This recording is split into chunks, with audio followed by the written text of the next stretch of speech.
Geoff Schwartz, former NFLer, big-time San Francisco Giants fan, Fox Sports Radio, all over the place. Love his stuff. Jeff, thanks for coming on. We won't do too much fantasy, but what would you do with the number 2 overall pick this year? Oh, my fantasy draft is on Tuesday, and I don't do much fantasy. So what am I, I just kind of go on 30 minutes beforehand, and I'll just look at where everyone's ranked, and I'm like, okay, well, I'll just take the players where they get. Who are my options?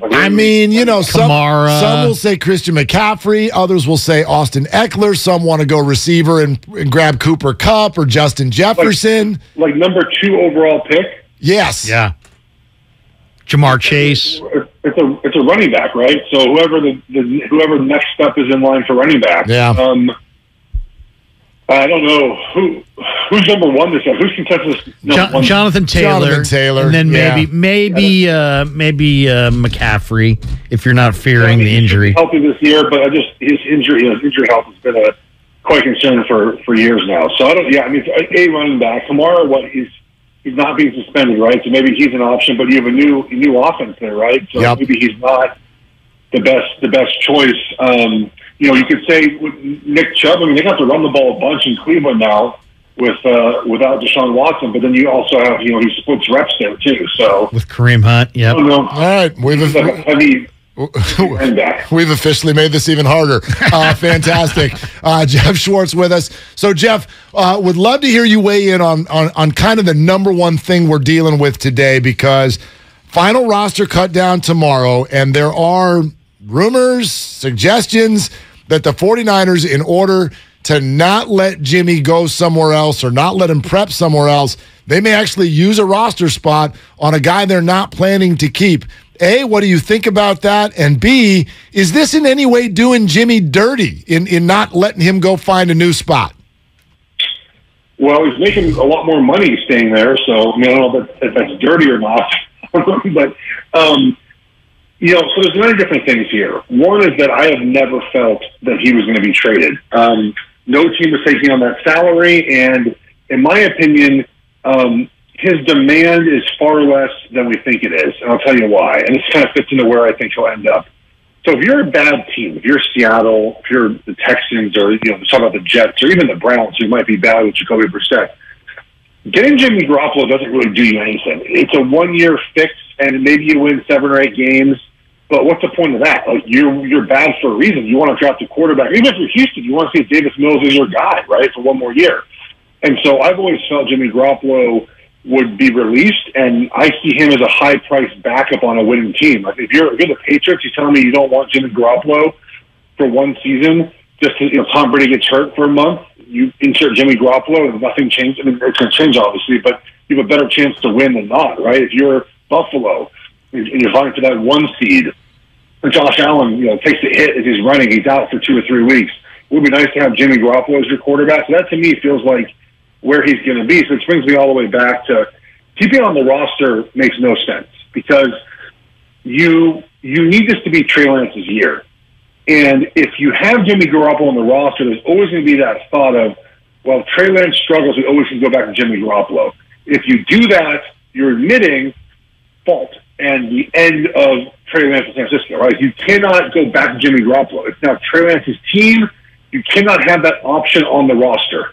And if you keep him on the roster, that option's always there. As much as they say they won't have that option, it's always there, right? You start out slow, Trey Lance, it doesn't work out well, and the second you go back to Garoppolo, you're signaling we failed on Trey Lance. And there's too many assets that you've given up. There's too much time you've given up.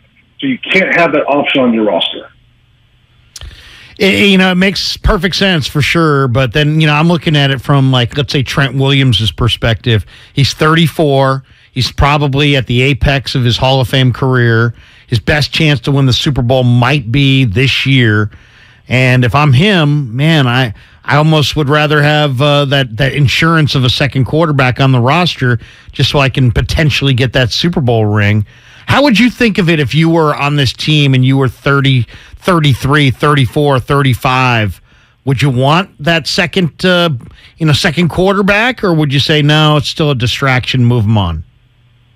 Well, I would probably want Jimmy Garoppolo to start if I thought he was better, right? I mean, if you're the veteran player, you want the guy that brought you. I mean, Trent Williams only knows Jimmy Garoppolo. I mean, the NFC Championship game last season. I mean, look, Jimmy Garoppolo last 2 seasons has been healthy. Super Bowl and NFC Championship game. Like, it's not been bad. So I would imagine the veteran players, if you ask them a question of who would they prefer, they're certainly going to prefer to have the older veteran player they trust. Geoff Schwartz is with us, former NFLer, Fox Sports Radio here on Willard and Dibs, 95.7 The Game with Larry in for Dibs today. Jeff, what have been your impressions of Trey Lance and struggles early, if you will, even if they're in camp or in preseason? How much do they matter to you? Well, I think anytime you're on film, it matters. But guys, the thing about Trey Lance is if you include North Dakota State and the Niners, what's he have? He has 15 starts in his career.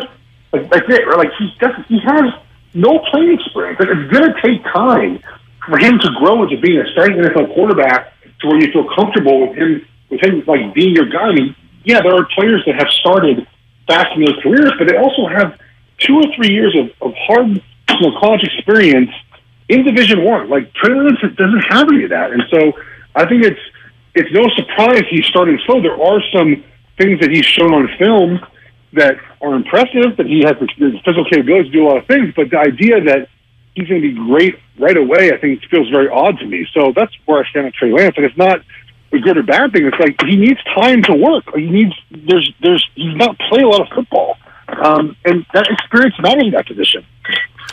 You know, he's a great prospect, but yeah, you're right. We're going to find out, and they got to give him the opportunity at some point. And maybe this is that opportunity. Who's the team that you? Because I see the Niners as the best roster in the conference.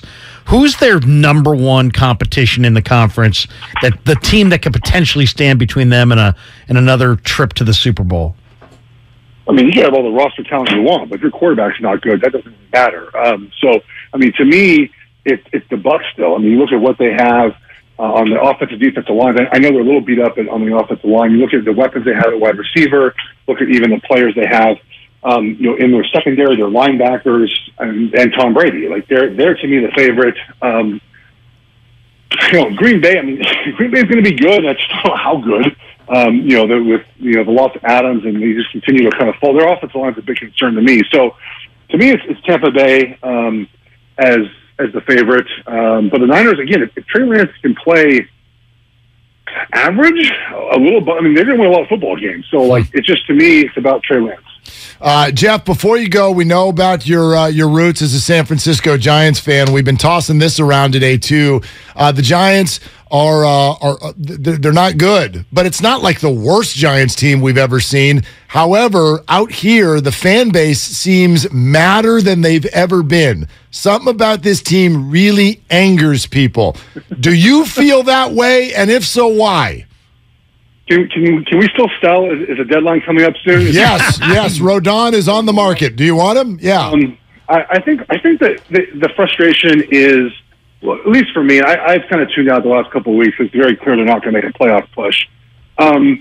Is like they just kind of ran it back with the same squad. I mean, that was the shocking part to me. Like, you had players with career years last year that you expected again. Like, I just didn't expect Lamont Wade Jr. to have 8 walk-off home runs again. Like, you know what I mean? Like, I just didn't expect that. I didn't expect Darren Russ to hit 280, right? Like, it was kind of surprising to me that they just, Jock Pearson has been a good addition.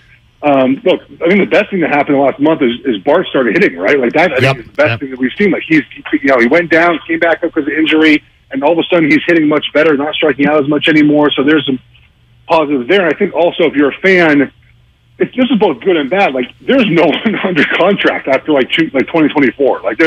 So it's either a good thing where I don't think Bart counts as being under contract technically, but there's none of these guys on these long-term contracts. So there's some positive. Okay, well, the roster can be changed over, but how much are they going to put into the roster? Are they going to spend a bunch of money? Are they going to go hard? And I think also, too, because the Dodgers have gone so hard the last couple of years in free agency, it could really, again, the last series, I mean, I guess it was after the break when the Dodgers won 8 in a row, I think, against the Giants. It's very easy to see the importance of a Mookie Betts. Like, that's pretty good. Like, you know, like the Giants don't have guys like that. I think that's the frustrating part is like there's not like, and you know, again, not every team has a player like that, but it's not that the Giants are poor. They can afford to pay players. So I think that's all wrapped in the frustration where you're like watching them play, you're like, who's the dude? And they don't have one right now. Right. They don't have one. And, you know, last year, I know Posey had a great season last year, and he was that guy last year for us. I expect him to, you know, to come back, obviously, but again, like they don't have that guy. Like when they're struggling, who is the guy off? Who's the guy who's going to get a big base hit for them? Right now, it's nobody, and that's the hard part, I think. Geoff, great stuff. Great to have you. I'm going to employ your fantasy strategy. I'm just going to close my eyes and put my finger on a piece of paper and see what happens with each pick. Yeah. After about 7 rounds, man, that auto draft is on. Yeah. I'm checked out. Geoff, thanks, man. Great to have you. See you, Jeff.